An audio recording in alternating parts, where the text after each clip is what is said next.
Assalamualaikum warahmatullahi wabarakatuh. Perkenalkan, saya Charlita, perwakilan dari kelompok 2, akan memperkenalkan anggota kelompok kami.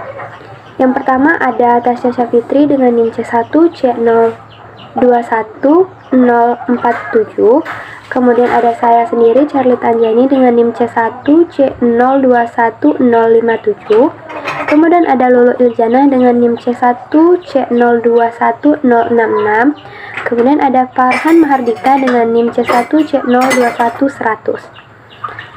Di sini kelompok 2 akan menjelaskan tentang pengisian modul praktik audit di bagian 5 tentang siklus perolehan dan pembayaran beban dibayar di muka. Penjelasan pertama nanti akan dijelaskan oleh Farhan Mahardika, kemudian dilanjutkan oleh saya sendiri, Charlita, kemudian akan dilanjutkan dengan Tasya, dan terakhir akan dijelaskan oleh Lulu Iljana. Nah, tanpa berlama-lama lagi, mari kita simak penjelasan dari kelompok kami. Baik, di sini saya akan menjelaskan tentang prosedur audit. Untuk sewa dibayar di muka, yang pertama, minta daftar-daftar sewa dibayar di muka dan cocokkan dengan saldo menurut buku besar. Prosedur audit ini telah dilakukan, maka diberikan indeks centang. Yang kedua, periksa surat kontrak sewa tawaran agreement untuk perjanjian baru, sedangkan untuk perjanjian lama dilihat ke kertas kerja tahun sebelumnya. Prosedur audit ini juga telah dilakukan, maka diberikan indeks centang. Yang ketiga, periksa kebenaran perhitungan sewa dibayar di muka untuk tahun berjalan dengan memperhatikan periode berlakunya masa sewa tersebut. Lakukan rekonsiliasi dengan biaya sewa di pos laba rugi. Di sini diberikan indeks G karena dapat dilihat di buku hijau buku 1 pada halaman 10 diterangkan bahwa indeks G merupakan beban dibayar di muka. Yang keempat, periksa bukti pembayaran atas penambahan sewa dibayar di muka dan pastikan bahwa penambahan tersebut disetujui oleh pejabat yang berwenang. Prosedur audit ini belum dilakukan, maka diberikan indeks strip. Yang kelima, pisahkan antara biaya kontrak jangka pendek dengan jangka panjang. Juga belum dilakukan, maka diberikan indeks strip. Dan keenam, untuk kontrak sewa jangka panjang, lakukan konfirmasi atas jumlah yang masih berlaku. Diberikan indeks strip karena juga belum dilakukan. Dan yang ketujuh, yakinkan bahwa peraturan perpajakan yang berlaku untuk biaya siswa telah ditaati. Prosedur audit ini telah dilakukan, maka diberikan indeks centang. Selanjutnya, asuransi dibayar di muka. Yang pertama, minta daftar asuransi yang dibayar di muka dan cocokkan dengan saldo buku besar. Telah dilakukan, maka diberikan indeks centang. Yang kedua, periksa polis asuransi dan bukti pembayaran premi asuransi. Bila polis tersebut disimpan oleh bank, lakukan konfirmasi kepada bank yang bersangkutan. Prosedur audit ini juga telah dilakukan, maka diberikan indeks centang.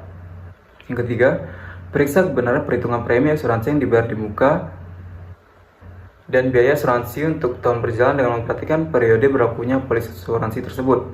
Diberikan indeks G juga karena merupakan beban dibayar di muka.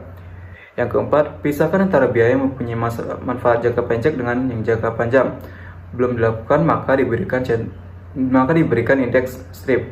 Yang kelima, perhatikan kecukupan jumlah asuransi atas segala macam kerugian yang timbul. Hal ini harus dengan dihubungkan pemeriksaan atas persediaan dan aset tetap. Bila pertanggungan asuransi tersebut tidak mencukupi, masukkan poin ini sebagai salah satu manajemen letter point. Prosedur audit ini belum dilakukan, maka diberikan indeks strip.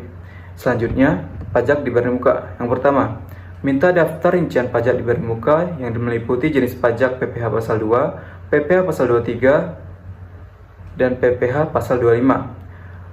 Prosedur audit ini telah dilakukan, maka diberikan indeks centang. Yang kedua, periksa bukti pemotongan dan bukti surat setoran pajak atau SSP serta tanggal penyetoran dan pelaporannya.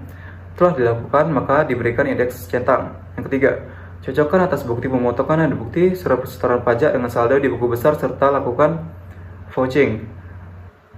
Prosedur audit ini belum dilakukan, maka diberikan indeks strip. Yang keempat, lakukan rekonsiliasi antara total objek dengan tarif pajaknya. Misalnya, uang muka pajak PPh pasal 23 sama dengan total pendapatan sewa tahun berjalan dikali tarif pajaknya. Prosedur audit ini juga belum dilakukan, maka diberikan indeks strip. Selanjutnya, pajak pertambahan nilai atau PPN masukan. Yang pertama, minta daftar pajak pertambahan nilai masukan yang meliputi informasi tanggal faktur pajak, nomor pokok wajib pajak atau NPWP, nomor pengusaha kena pajak atau NPKP, dasar pengenaan pajak atau DPP, dan besarnya PPN yang dipungut. Prosedur audit ini belum dilakukan, maka diberikan indeks strip. Yang kedua, Yakinkan bahwa semua pajak sesuai pajak masukan telah didukung dengan bukti pajak, yang semuanya merupakan pajak masukan yang dapat dikreditkan sesuai dengan peraturan perpajakan. Prosedur audit ini juga belum dilakukan, maka diberikan indeks strip. Yang ketiga, pastikan bahwa pajak masukan tersebut telah dilaporkan atau dikreditkan secara teratur dalam SPT masa dan dikompensasikan dengan pajak keluaran. Prosedur audit ini juga belum dilakukan, maka diberikan indeks strip. Yang keempat, apabila perbedaan saldo neto atau pajak masukan dikurangi pajak keluaran antara buku besar dengan SPT masa, pelajarilah sebab-sebabnya atau terutama untuk saldo per tanggal neraca atau laporan keuangan. Belum dilakukan, maka diberikan indeks strip. Yang kelima, pelajari semua surat koresponden dengan kantor pajak, terutama untuk permohonan restitusi karena kelebihan pembayar pajak masukan, dan pastikan apakah semua permohonan tersebut disetujui. Dan bila ada faktor pajak yang tidak disetujui oleh kantor pajak, pelajari sebab-sebabnya. Prosedur audit ini belum dilakukan, maka diberikan indeks strip. Baik, selanjutnya untuk Schedule G, sebelum memasuki penjelasan Schedule G, kita bisa membaca soal di halaman 133. Terdapat 2 poin. Yang pertama, sewa ruko di Jakarta pada PT Betawi Land untuk periode 1 November 2017 sampai 31 Oktober 2018 sebesar 24 juta telah berakhir dan diperpanjang kembali dengan nilai sewa sebesar 30 juta per tahun. Belum termasuk PPh dan PPN untuk periode 1 November 2018 sampai 31 Oktober 2019. Dari hasil pemeriksaan, klien belum membayar kewajiban perpajakan untuk transaksi tersebut. Selanjutnya, poin kedua, PT Sugus telah mentandatangani kontrak sewa ruko di Mangga 2 dengan Bapak Haryo sebesar 20 juta, tidak termasuk pajak untuk periode sewa 1 Desember 2018 sampai 30 November 2019. Dari hasil pemeriksaan, klien telah membayar sewa tersebut dan pajak belum dilakukan pembayaran. Nah, di sini jelas di poin 1 dan 2 terjadi adjustment atau penyesuaian. Maka sebelum mengisi Schedule G, kita melakukan jurnal penyesuaian terlebih dahulu. Jurnal yang pertama tentang sewa dibayar di muka. Yang pertama ada beban sewa di debit dan sewa dibayar di muka di kredit sebesar 5 juta. Angka 5 juta didapatkan dari koreksi untuk pembebanan sewa selama tahun 2018 pada ruko PT Betawi Land, yakni 2/12 dikali 30 juta. 2 dihitung dari bulan November-Desember dibagi 12. Selama 1 tahun ada 12 bulan dan dikali dengan nilai sewa ruko tersebut 30 juta, maka didapatkan hasilnya 5 juta.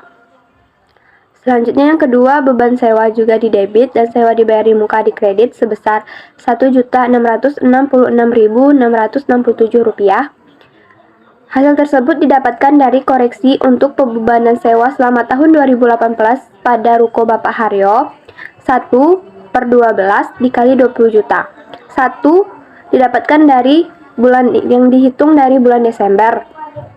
12 karena 1 tahun itu ada 12 bulan dan dikali dengan nilai sewa ruko tersebut 20 juta, maka dapat dihasilkan nilainya Rp1.666.667 tersebut. Kemudian ada pajak dibayar di muka, PPN masukan di debit, utang PPh pasal 4 ayat 2 di kredit sebesar 3 juta. 3 juta didapatkan hasil dari untuk mencatat PPh pasal 4 ayat 2 sebesar 10%, maka 10% dikali dengan 30 juta dan PPN masukan sebesar 10%, maka juga 10% dikali 30 juta pada ruko PT Betawi Land, maka dapat dihasilkan hasilnya itu adalah 3 juta. Juga sama dengan pada ruko Bapak Haryo, PPN masukan di debit, utang PPh pasal 4 ayat 2 di kredit. Untuk mencatat PPh pasal 4 ayat 2 sebesar 10%, maka 10% itu dikalikan dengan 20 juta. Dan PPN masukan sebesar 10% juga dikalikan dengan 20 juta pada ruko Bapak Haryo. Maka dapat dihasilkan angkanya itu adalah 2 juta. Dan untuk asuransi dibayar di muka akan lebih jelas dijelaskan pada Schedule G1 ataupun bisa juga lihat buku halaman 133 sampai 134 mengenai sewa dibayar di muka, atau juga nanti akan dijelaskan oleh teman saya sendiri. Selanjutnya kita memasuki ke schedule G. Yang pertama itu ada sewa dibayar di muka per klien tanggal 31/12/2018 itu 50 juta. Terus asuransi dibayar di muka itu per klien 30 juta, maka hasilnya itu 80 juta di per klien.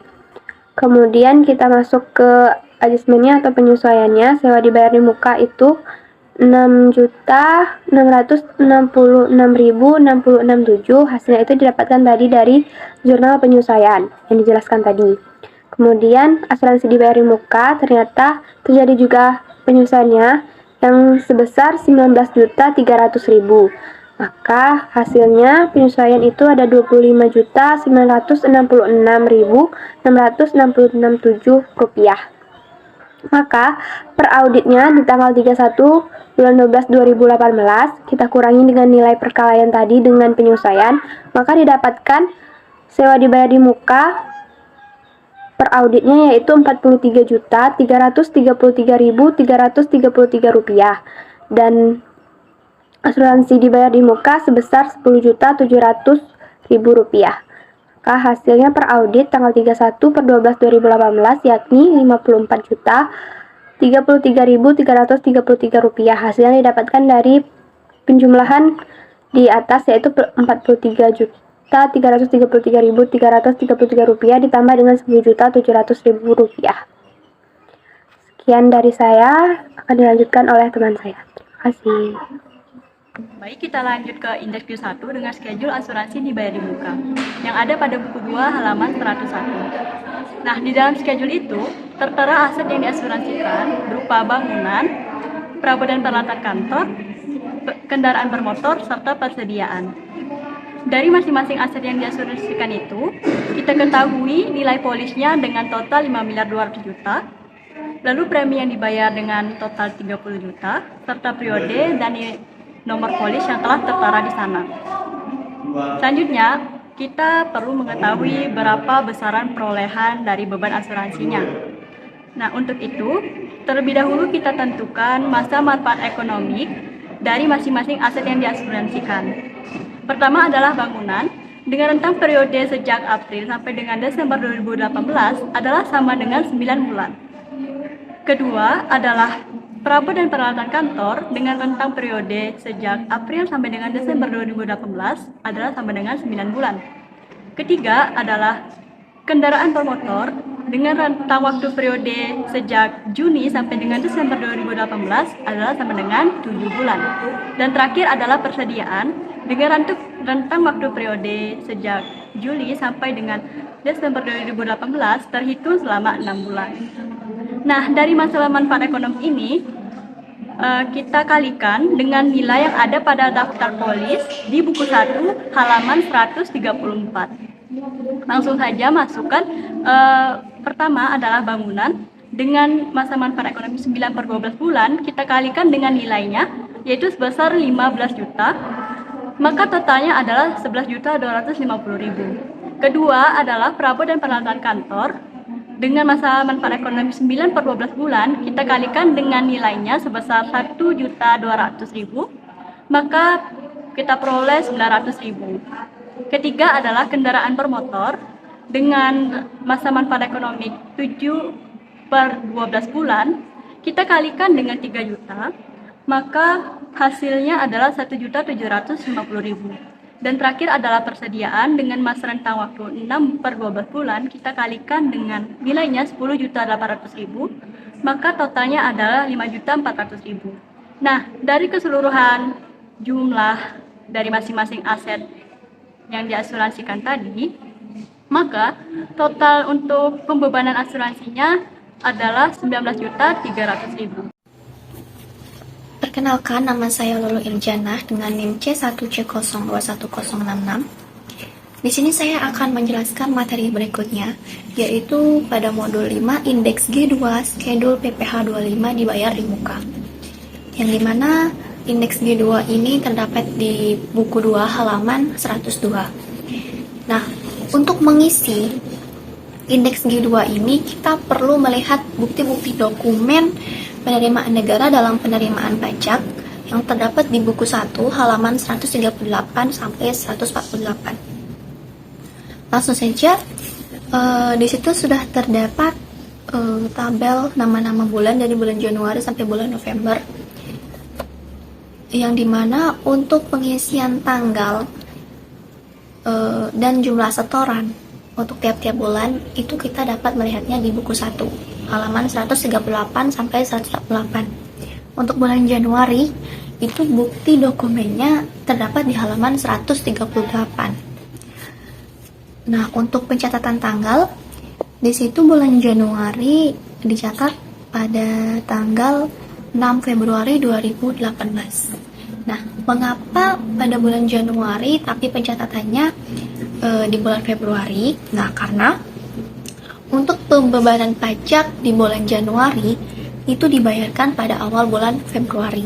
Nah, jadi dalam pembayaran pajak ini kita akan melakukan dulu di bulan sebelumnya, lalu kita akan membayarnya di bulan berikutnya. Maka dari itu, pada bulan Januari pembayarannya itu dicatat pada bulan Februari. Nah, untuk jumlah setorannya yaitu sebesar Rp54.250.000. Lalu selanjutnya untuk bulan Februari, itu kita dapat melihat bukti dokumennya di halaman 139 buku 1. Tanggalnya sudah tertera tanggal 6 Maret 2018 dengan jumlah setoran sebesar 44 juta. Lalu pada bulan Maret, itu bisa kita lihat di buku 1 halaman 140. Dicatat pada tanggal 6 April 2018 dengan jumlah setoran 44 juta. Nah, begitulah seterusnya sampai bulan akhir pola pencatatannya. Bisa kita lihat di bukti dokumen tersebut. Sudah tertera tanggal dan jumlah setorannya. Lalu untuk kolom total ini tinggal kita jumlahkan saja jumlah setoran tiap bulan. Seperti pada bulan Januari ini, jumlah setorannya Rp54.250.000. Maka kita letakkan lagi di kolom total pada bulan Januari sebesar Rp54.250.000. Lalu jumlah setoran pada bulan Januari itu ditambahkan dengan jumlah setoran di bulan Februari. Maka Rp54.250.000 itu ditambah dengan 44 juta. Maka dapatlah hasilnya Rp98.250.000. Lalu selanjutnya jumlah setoran Januari Februari itu ditambah dengan jumlah setoran pada bulan Maret. Jadi Rp98.250.000 itu ditambah dengan 44 juta, maka dapatlah hasilnya Rp142.250.000. Begitupun sampai bulan Desember, pola pencatatannya seperti itu. Maka didapatlah jumlah kumulatifnya yaitu sebesar Rp494.250.000. Nah, itulah tadi cara pengisian modul 5 indeks G2 schedule PPh 25 dibayar di muka. Sekian dari saya. Terima kasih.